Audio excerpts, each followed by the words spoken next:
Welcome to Let Me Fix This. Enjoy the video. You start by preparing the phone and installing the app.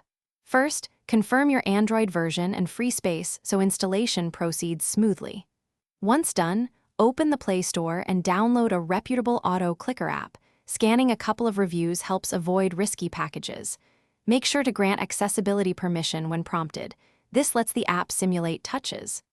After granting access, return to the app and follow any initial on-screen prompts so you can begin configuring tap sequences.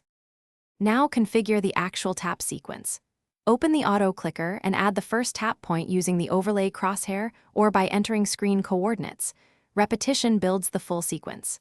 Next, set the timing, enter milliseconds for the interval, and choose a repeat count or continuous mode depending on need. Also adjust tap duration and precision so taps register reliably. Thicker durations help slow UIs. Finally, use the app's preview or test button to run the sequence briefly and confirm placements before real use. Finish by running the clicker and watching carefully. Position the target app where the overlay tap points align, then start the sequence from the auto clicker. Observe the first run so you can stop immediately if something misfires. If taps miss or cause odd behavior, pause and recalibrate by adjusting coordinates, increasing tap duration, or lowering speed.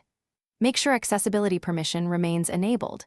If issues persist, restart the phone and retest to clear any temporary input conflicts before trying again. Thanks for watching. If you found this helpful, don't forget to like and subscribe.